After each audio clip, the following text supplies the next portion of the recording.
এবারে নজর রাখবো যে খবরের দিকে। কামারহাটিতে বিজেপি কর্মীকে মারধরের অভিযোগ উঠছে তৃণমূলের বিরুদ্ধে। এই ঘটনায় উত্তেজনা ছড়িয়েছে এলাকায়। বেলঘড়িয়া থানায় অভিযোগ দায়ের করা হয়েছে। আপনাদের আবারও একবার জানিয়ে রাখবো, কামারহাটিতে বিজেপি কর্মীকে মারধরের অভিযোগ উঠছে এবং এই ঘটনায় উত্তেজনা ছড়ায় ওই এলাকায়। অভিযোগ তৃণমূলের বিরুদ্ধে। এলাকায় ব্যাপক উত্তেজনা ছড়িয়েছে এই ঘটনাকে কেন্দ্র করে এবং এই ঘটনায় বেলঘড়িয়া থানায় অভিযোগ দায়ের করা হয়েছে।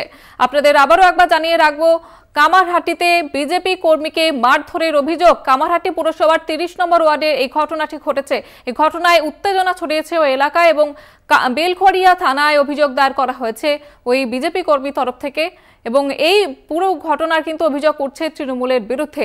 বেলঘড়িয়া থানায় অভিযোগ দায়ের করা হয়েছে ইতিমধ্যে। আপনাদের আবারও একবার জানিয়ে রাখবো, সামনেই লোকসভা নির্বাচন হাতে গোনা আর কয়েকটা দিন। তার আগে দফায় দফায় উত্তেজনা বিভিন্ন জায়গায়। কামারহাটিতে বিজেপি কর্মীকে মারধরের অভিযোগ করছে তৃণমূলের বিরুদ্ধে। এ বিষয়ে আরো বিস্তারিত জানবো, প্রতিনিধি জয়ন্ত মজুমদার রয়েছে আমাদের সঙ্গে টেলিফোন লাইনে। জয়ন্ত, কি জানা যাচ্ছে ঠিক?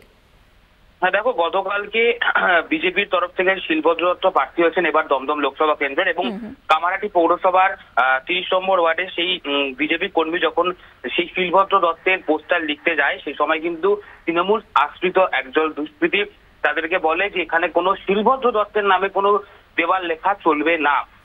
এই কথাটা তাদের স্পষ্টত জানিয়ে দেয়। তখন সেই বিজেপি কর্মী দাবি করে যে কেন শিলভদ্রের নামে দেওয়াল লেখা চলবে না, কেন এরকম বলছো।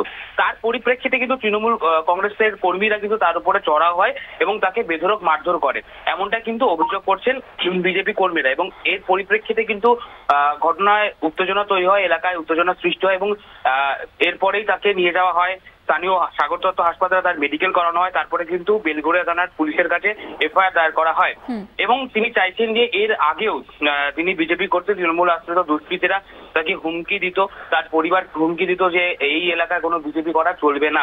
তিনি চাই পুলিশের কাছে দাবি করেছেন যে এরকম ধরনের ঘটনা যাতে পুনর্বার না ঘটে এই বিষয়ে কিন্তু খতিয়ে দেখার জন্য। এবং তার পরিবার যথেষ্ট আতঙ্কের মধ্যে দিন কাটাচ্ছে, যে কোনো মুহূর্তে তাদের উপর হামলা হতে পারে এই আশঙ্কায় তাদের পরিবার কিন্তু রয়েছে এবং তারা চাইছে